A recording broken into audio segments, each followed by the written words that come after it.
नमस्कार, स्वागत है आपका हमारे इस YouTube चैनल पर। मैं मुनमुन श्रीवास्तव आपका हार्दिक अभिनंदन करता हूं।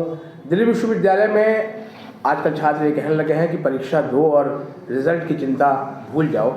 जिस दिल्ली विश्वविद्यालय के परीक्षा विभाग की ख्याति पूरे विश्व में थी, अब जो है वो लगातार कभी रिजल्ट में देरी, कभी पेपर देर से पहुँचना और कुछ और बहुत सारी समस्याएँ जो है वो आ रही हैं। आप देख सकते हैं स्क्रीन पर मौजूद है DU के एग्जीक्यूटिव काउंसिल सदस्य सुनील शर्मा, और उनसे जानेंगे कि सर क्या आपको लगता है कि जो दिल्ली विश्वविद्यालय के एग्ज़ाम ब्रांच में आमूल चूल सुधार करने की ज़रूरत है। स्वागत है हमारे चैनल पर। नमस्कार मुनमुन जी, पहले तो आपको और आपके चैनल को बहुत बहुत बधाई। आप दिल्ली विश्वविद्यालय से संबंधित सारे ही मुद्दों पर, चाहे वो एडमिशन से रिलेटेड हो, चाहे टीचर से रिलेटेड हो, और अभी भी आपने देखा कि परीक्षा से लेकर आपकी इतनी चिंता एग्ज़ाम ब्रांच की, इस सब के लिए मैं आपको बहुत बहुत शुभकामनाएं देता हूं। आपके चैनल के माध्यम से ये सारी बातें कंसर्न पर्सन्स के पास पहुंचती हैं। तो देखिए, चिंता का विषय तो है। जैसा आपने कहा कि दिल्ली विश्वविद्यालय के एग्ज़ाम ब्रांच की ख्याति विश्व भर में होती थी। हमारे यहाँ से जब बच्चे 6 सेमेस्टर पास करके जाते हैं तो बहुत सारे विदेशों में भी जाते हैं। समय पे डिग्रियाँ मिलना, समय पे उनके रिजल्ट मिलना, और थोड़ा बहुत अगर लेट होता था तो यहाँ पर एक कॉन्फिडेंशियल रिजल्ट का भी आपको पता होगा कि एक प्रावधान हमारे यहाँ था कि कॉन्फिडेंशियल रिजल्ट के नाम पर थोड़ा जल्दी भी उन बच्चों को इस प्रकार के सारे व्यवस्थाएं करवाई जाती थी। अभी जैसे देखिए कि मार्च के महीने में बैठकर आज हम ये बातें कर रहे हैं। सेमेस्टर ख़त्म हो गया और उसके बाद 5th सेमेस्टर, उसके बाद उनकी परीक्षाएँ हुई। परीक्षा होने के बाद भी आप देख रहे हैं कि 2 जनवरी से ये सेमेस्टर जो 6th है वो खुल गया है, और 5th सेमेस्टर के अभी तक परिणाम नहीं आए हैं। इतनी देरी दिल्ली विश्वविद्यालय के इतिहास में कभी भी नहीं हुई। ये एक चिंता का विषय है क्योंकि 6th सेमेस्टर में जाने वाले बच्चों को इस बात का तो पता रहना ही चाहिए कि उनको किस पेपर में कितना CGPA आया है, क्या ग्रेड आया है, क्या परसेंटेज आया है। और मुझे आज जैसा कि आपसे ही सूचना मिली कि 4th 6th एग्ज़ाम के लिए वहाँ पर फॉर्म भी निकल गए हैं। तो फॉर्म निकल गए हैं तो उनको कौन सा पेपर रिपीट करना है, कौन सा ICSL रिपीट में जाना है, किस पेपर में वो फेल हो गए हैं, किस पेपर में उनको बढ़िया ग्रेड आया है, इस बात की जानकारी के अभाव में वो 6th सेमेस्टर या 4th सेमेस्टर का जो एग्ज़ाम फॉर्म है उसको कैसे ठीक से भर पाएंगे। इसमें मैं आपको ये बताना चाहता हूँ कि पिछले दिनों इस एग्ज़ाम ब्रांच के तहत काफ़ी परिवर्तन किए गए। परिवर्तन होने ही चाहिए, एक जगह रुकना नहीं चाहिए। ये तो बड़े ज्ञानी लोगों ने भी कहा है कि ठहरे हुए पानी में सड़ांध हो जाती है। लेकिन परिवर्तन के नाम पर जो दिल्ली विश्वविद्यालय से बड़ा रिफॉर्म करते करते सारी कुरीतियों को दूर किया गया था, वो मुझे थोड़ा आभास हो रहा है कि एग्ज़ाम ब्रांच में वो सारी कुरीतियाँ फिर से आने वाली हैं। पहले एक सिस्टम बनाया गया था कि टीचर जब भी सेंटर पे जाता था वहाँ पर कॉपी को एवेल्यूएट करके पूरा मार्क्स वगैरह चढ़ा के वहीं पे कंप्यूटर सिस्टम में अपने मार्क्स चढ़वा लेते थे, और फिर उनको वेरीफाई करके काउंटर सिग्नेचर करके वो सबमिट कर देते थे। टीचर को ये संतुष्टि रहती थी कि उन्होंने जो रिजल्ट बनाया, जिस बच्चे को जो मार्क्स दिया है वो मार्क्स उनकी मार्कशीट में लग के आएगा, और वो verified by the concern teacher होता था, जिससे सेटिस्फैक्शन होती थी। इस बार एक नया पैटर्न रिफॉर्म के नाम पर चेंज किया गया। कॉपी चेक करवाते हैं और जो अवार्ड लिस्ट है वो एक एनवलप में सील कर दी जाती है, जिसको इन्होंने ये कहा कि हम सेंट्रलाइज जो है उसकी फीडिंग करवाएंगे। उसके मार्क्स जो हैं हम एग्जामिनेशन ब्रांच के थ्रू ही डलवाएंगे, और 2 तरीके से डलवाएंगे। एक बार 2 कॉपियाँ बनेंगी उसकी, एक सेंटर पे एक मार्क्स चढ़ेगा, दूसरे पे दूसरा चढ़ेगा। देखिए, अति केंद्रीयकरण भ्रष्टाचार को जन्म देता है, इसमें कोई दो राय नहीं है। और ऐसा रिफॉर्म जो डिसेंट्रलाइज था, जिसमें समय पे आपने देखा भी होगा कि एग्ज़ाम ख़त्म होने के 30-30, 40-40 दिन के अंदर भी बड़े से बड़े कोर्स के भी रिजल्ट समय पर आते थे। दिल्ली विश्वविद्यालय ने क्या पूरे विश्व ने ही एक कोरोना काल भी देखा यहाँ पर, और उस कोरोना काल के अंदर भी दिल्ली विश्वविद्यालय की एग्ज़ाम ब्रांच ने इतना एक्स्ट्राऑर्डिनरी एफर्ट्स किए और समय पर रिजल्ट निकाले। किस तरीके से ईमेल के माध्यम से टीचर्स के पास भेजना है, कैसे उसके मार्क्स अवार्ड करवाने हैं, कंसर्न टीचर को पता रहता है। आज के टाइम में टीचर जो मार्क्स अवार्ड करके एनवलप में सील कर रहा है, उनके मार्क्स के साथ, दिए गए मार्क्स के साथ, अवार्ड के साथ क्या छेड़खानी सेंट्रल लेवल पर होती है कोई जान नहीं सकता। आपके पास अपने अवार्ड की गई सीटों पर किस तरीके से छेड़खानी होगी, क्या होगा, इसका कोई क्रॉस वेरिफिकेशन अब दिल्ली विश्वविद्यालय के किसी टीचर के पास बच नहीं गया है। तो हमें ये समझ में नहीं आता कि चीज़ें जब डिसेंट्रलाइज तरीके से जाती हैं और उसमें अच्छा रिजल्ट निकल कर आता तो उसको दोबारा से सेंट्रलाइज करने का मुझे कोई लक्ष्य इसमें समझ में नहीं आया, जिसमें एग्ज़ाम में देरी भी हुई है। 5th सेमेस्टर तक के एग्ज़ाम के रिजल्ट अभी नहीं आए हैं। बच्चे वहाँ पो की स्थिति में हैं कि वो 5th सेमेस्टर में ही रह गए हैं या सही मायने में 6th सेमेस्टर में प्रमोट हो गए हैं। किस पेपर में उनका एसेंशियल रिपीट आया है, किस पेपर में उनके अच्छे मार्क्स आए हैं। अगर यही स्थिति रही तो 6th सेमेस्टर के पास जो होने वाले बच्चे, पास होने वाले बच्चे होंगे, इतना ही अगर एग्ज़ाम लेट होगा रिजल्ट, तो वो विदेशों में जाने की आप बात छोड़ दीजिए, देश में ही जो विभिन्न परीक्षाएं होती हैं अलग अलग जगह पर, उन पर भी उनको समय पर रिजल्ट नहीं मिल पाएगा।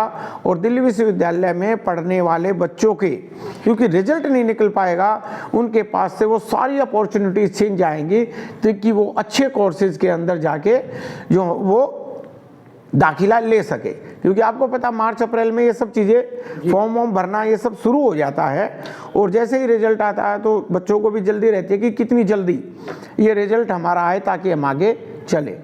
तो मुझे तो लगता है कि ये थोड़ा सा जो ओवर सेंट्रलाइजेशन किया है, हालांकि हमें दिल्ली विश्वविद्यालय के अनेक कोनों से बड़ी खबरें आ रही हैं कि कुछ बाबुओं के बच्चों का पास करवाना वहाँ ज़रूरी हो गया है।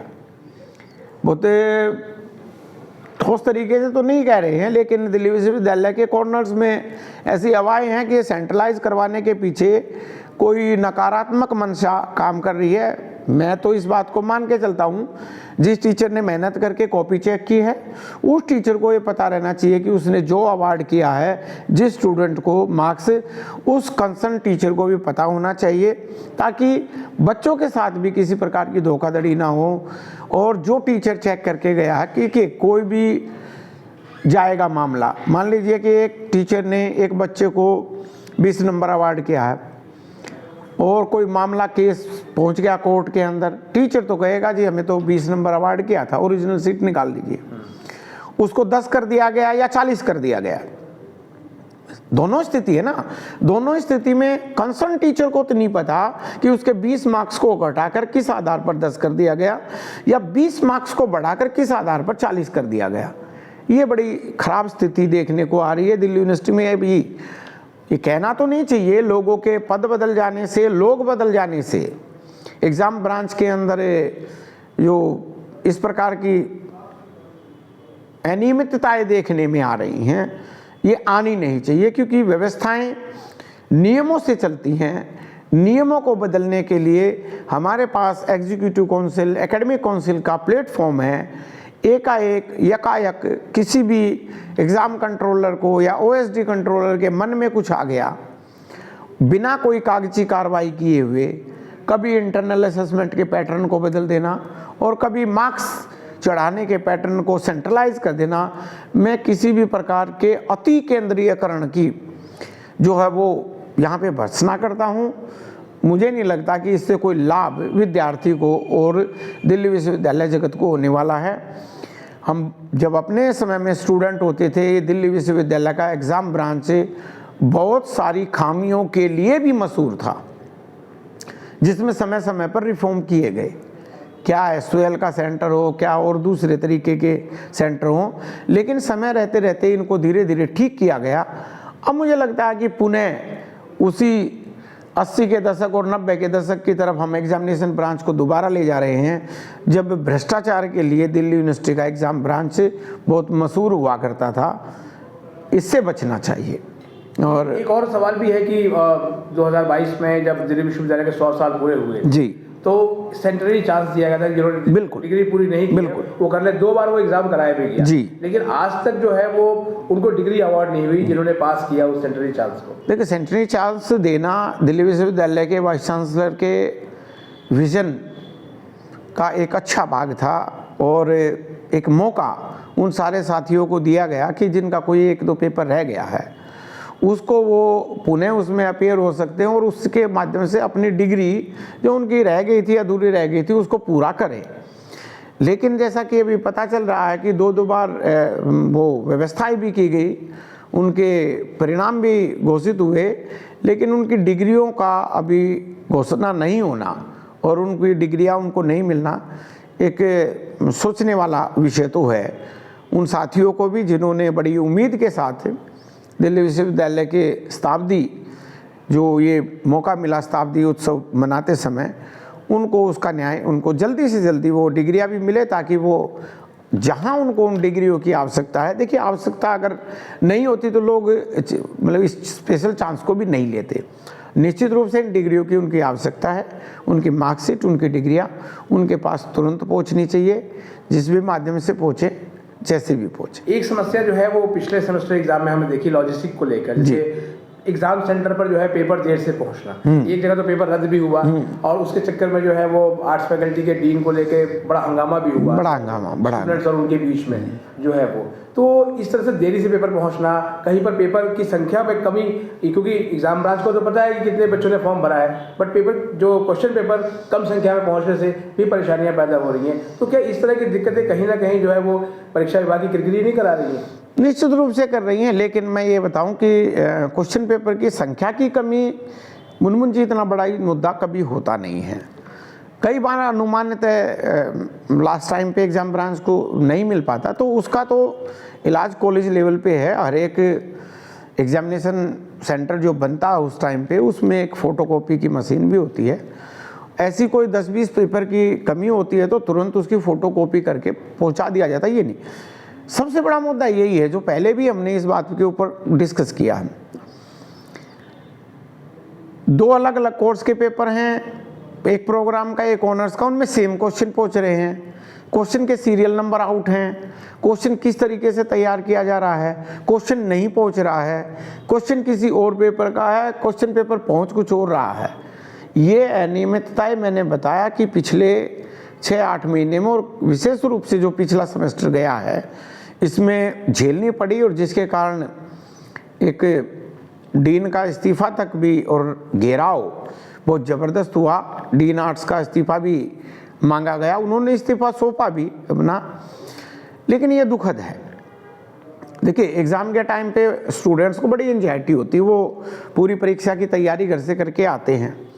एक तो एनईपी के कारण बहुत सारे पेपर हो गए, एक अतिरिक्त भार नंबर का, सिलेबस तो छोटे हैं, जो नंबर ऑफ पेपर्स का भार है वो अब 4 से बढ़ के 5 से बढ़ के 7 हो गया है। अब नंबर बड़ी चीज़ होती है कि 7 एग्ज़ाम पेपर में अपीयर होना हमें, तो वो बड़े होते हैं, उनकी वो एंजाइटी होती है। और ऊपर से फिर पहुँचे तैयारी करके, फिर उनको पता लगे कि अभी 1 घंटा लेट है, 2 घंटा लेट है। हर एक स्टूडेंट, हम भी स्टूडेंट रहे, माइंड सेट करके आता है कि मुझे 9 बजे बैठ के ऐसे इस क्वेश्चन को लिखने की तैयारी करनी, मुझे ये करना, मुझे ये करना, वो पूरा सिस्टम गड़बड़ाता है। तो इस बात को भी बड़ी संजीदगी से एग्ज़ाम ब्रांच को देखना चाहिए और अधिकारियों को इसमें दुरुस्तगी से काम करना चाहिए। अच्छे विजन और अच्छे मिशन को लेकर जो व्यक्ति आगे बढ़ सकता है, ऐसे जिम्मेदार लोगों को एग्ज़ाम ब्रांच की जिम्मेदारी दी जानी चाहिए। ना सब्जी में किसी भी विश्वविद्यालय का देखिए मूल काम एग्ज़ाम ब्रांच का ही होता है जी। टीचर अपना काम कक्षा में करते हैं, विद्यार्थी अपना काम फिर जब कक्षाएं समाप्त होती हैं तैयारी करके, उनको प्रिपरेशन लीव मिलती है, तैयारी करके क्लासरूम में बैठ के अपना एग्ज़ाम लिखने का करते हैं। उसके बाद उनका रिजल्ट समय पर आना, उनका परिणाम घोषित होना, उसके बाद उनकी खुशी गम जो भी होते हैं उनको आगे के सेमेस्टरों के लिए उस हिसाब से तैयार होना होता है।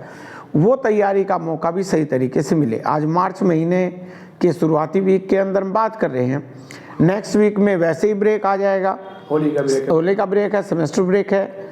अब देखिए कि उसके बाद फिर अप्रैल मई के अंदर एग्ज़ाम का डेट शीट आ जाएगी। बच्चे कभी इस बात को तैयार करेंगे कि फिफ्थ सेमेस्टर का कोई पेपर रह गया है, उसको मुझे रिपीट करना है फिर से, क्योंकि वो एक एक्स्ट्रा बर्डन होगा उसके ऊपर। उसका इंटरनल असेसमेंट तैयार करना, उसका कंटिन्यूस असेसमेंट तैयार करना, उसके थ्योरी पेपर को तैयार करना, उसका कौन सा कंपोनेंट कमज़ोर रह गया, इन सब चीज़ों को ध्यान में रखते हुए समय, हालांकि शाबाशी लेने के जल्दी में बहुत जल्दी भी नहीं करनी चाहिए कि कुछ भी किसी भी तरीके से करवा लो, ये भी नहीं। लेकिन पिछले दिनों एग्जामिनेशन ब्रांच काफ़ी सेट हो गया था समय पर परिणाम निकालने में, और एग्जामिनेशन ब्रांच ने कोर्टों के माध्यम से भी कोरोना काल में वो काम करके दिखाया जिसकी कल्पना किसी और विश्वविद्यालय से नहीं की जा सकती थी। और यही एग्जामिनेशन ब्रांच के कारण दिल्ली विश्वविद्यालय के अंदर आज तक प्रति वर्ष कन्वोकेशन हुआ है। ये बात आपकी भी जानकारी में है। इसमें एग्जामिनेशन ब्रांच दिल्ली विश्वविद्यालय का जो कह सकते हैं ना कोर कंपोनेंट होता है जी एग्जाम ब्रांच, क्योंकि आखिरी में तो सब चीज़ों को आकर वहीं रुकना है। हम क्या पढ़ाते हैं और बच्चे क्या पढ़ते हैं उसको अब एक कॉपी पर उतारते हैं, रिजल्ट के रूप में आता है। तो इसमें बड़ी संजीदगी से देखना चाहिए कि किस प्रकार से सकारात्मक परिवर्तनों की तरफ हमको बढ़ना चाहिए। अच्छे उद्देश्य रखने वाले लोगों को इसमें सहयोग करना चाहिए। बहुत बहुत धन्यवाद सुनील जी, हमें समय देने के लिए और इतने गंभीर मुद्दे पर बातचीत की। Thank you.